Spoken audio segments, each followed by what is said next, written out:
Have you ever wondered how scientists go from a simple, what if, to a solid, proven fact?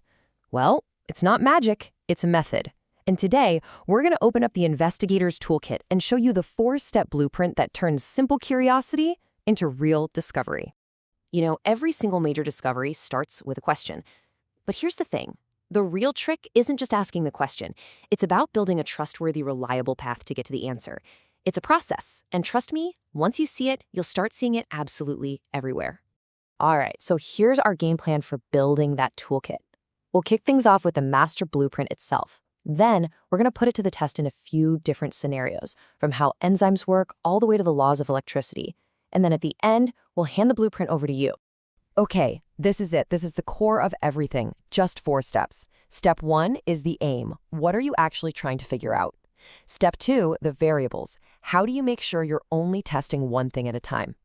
Step 3, the method. Basically, a repeatable recipe for your test. And finally, step 4, the evaluation. What did you find out? And just as importantly, how could you do it even better next time? This pattern, this is our key. Okay, let's put our blueprint into action. First stop, the world of biochemistry. We're going to investigate enzymes, these amazing little biological machines that are constantly working inside our bodies. The big challenge? Well, you can't actually see them doing their job. So, how do you measure something you can't even see? Think about it like this. You might not be able to see the chef in a giant kitchen, but you can definitely see the food coming out. It's the same idea with enzymes. We can't watch the enzyme itself, but we can watch for the results of its work. Or, in our case, we can watch for an ingredient that it makes disappear. So, let's meet today's enzyme, amylase. Amylase is a total starch destroyer. Its whole job is to break starch down. And lucky for us, there's a really simple way to detect starch: iodine. You add a drop of iodine to starch, and it turns this deep, dark, blue-black color. So our whole experiment becomes a race against the clock. How fast can amylase make that blue-black color vanish? That's how we'll measure its performance. And here we go, our blueprint in action. Our aim is to test how pH affects the enzyme, so that's our independent variable, the thing we're going to change. The dependent variable, the result we're measuring, is the time it takes for that starch to disappear. But now, look at the controlled variables. This is so important.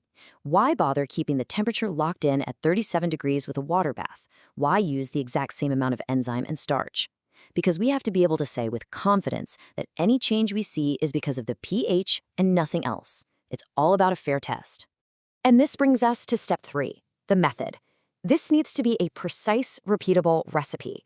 You set up all your solutions at different pHs, you add your starch and amylase to get the reaction going, and then every 10 seconds, you take a tiny sample out. You test that little drop with iodine, and you keep doing it until, poof, the blue-black color is gone.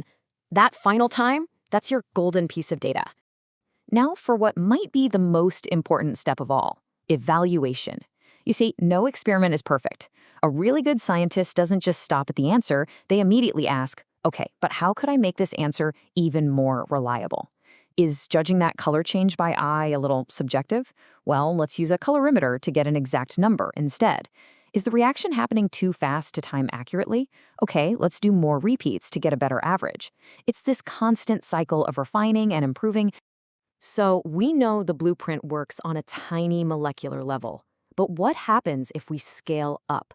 Let's move from a single enzyme to an entire cell and take a look at the very boundary of life itself, the cell membrane.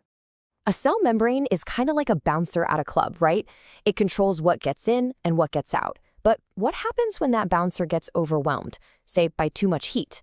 How can we actually measure the damage to that barrier? This is where the humble beetroot comes in. Its cells are packed with this vibrant red pigment. When the cell membrane breaks, that pigment leaks out. It's a perfect visual sign of damage. So, applying our blueprint, our independent variable is temperature. The dependent variable is how much of that red pigment escapes, which, again, we can measure super precisely with a colorimeter, and the controls are just as crucial here. Every single disc of beetroot has to be the same size and thickness, and they all have to be in the water for the exact same amount of time. And when you chart the results, it tells a really clear story. At cooler temperatures, the membrane is nice and strong, so very little pigment gets out, giving you a low reading. But as you crank up the heat, the membrane starts to break down, more and more pigment leaks out, and that absorbance number just shoots right up. The graph is literally a picture of the cell membrane failing under pressure. And you guessed it, it's time to evaluate and level up. How can we make this even better? Well, instead of just using a ruler, we could use digital calipers to make sure our beetroot discs are perfectly uniform. And since every single beetroot is a little different, maybe we should take all of our samples from just one beetroot to get rid of that variable. See? Every little improvement is all about one thing: eliminating any other possible explanation for the results we're seeing. Okay, so the blueprint clearly works for biology, but what about the fundamental laws that govern the entire universe? Let's switch gears and apply it to physics, where the name of the game is measuring the invisible forces, like electricity, that power everything around us. One of the absolute cornerstones of electronics is Ohm's law. It's this beautifully simple and elegant relationship. Voltage equals current times resistance. V equals IR. It's a fundamental rule. But how do you actually go about proving it's true in a real lab? We pull out the blueprint. We're going to systematically change the voltage. That's our independent variable. We'll measure the current to see what happens. That's our dependent variable. But the really critical control here, temperature, you have to watch it. Why? Because as electricity flows through a resistor, it heats up, and a hotter resistor can actually change its resistance, which would totally mess up our results. So, once you have your data, a whole bunch of voltage and current readings, you plot them on a graph. And if Ohm's law is the real deal, you should get a nice straight line going right through the origin. And get this, the gradient, the slope of that line, it isn't just some random number. That slope is the resistance, the R of your component. The graph gives you a perfect visual confirmation of the math. So how do we level up this one? Well, to fight that heating problem, we can do something simple, like turning the power off between readings to let the resistor cool down. And to get way more accurate data, we can ditch the old school analog meters with the shaky needles and use crisp, precise digital multimeters instead. Every single tweak is about getting our real-world results to line up more closely with the perfect theory. And what's really cool is that this principle of control is universal. Look at a totally different experiment, like calorimetry, where you're burning a fuel to heat up water. The gear is different. You're looking at chemical energy, not electrical. But the core scientific challenge, it's identical. It's all about controlling unwanted heat. With the resistor, we wanted to stop it gaining heat. With the calorimeter, we want to stop the water from losing heat. It's the same kind of thinking, just in a different context. So there we have it. We've thrown this blueprint at enzymes, at cells, and at electrical circuits. We've used it across different scientific fields with totally different tools. But the core logic, the thinking behind it all, stays exactly the same. So let's bring it all home. So this is our finished blueprint, now fully loaded with all the tools and ideas we've talked about. It all starts with a sharp, focused question. It absolutely demands rigorous control over all your variables. It relies on precise tools to gather good data. And, crucially, it's never really done, because you're always looking for ways to analyze and improve. This isn't just a lab method, it's a mindset. And this quote from Sir William Lawrence Bragg just hits the nail on the head.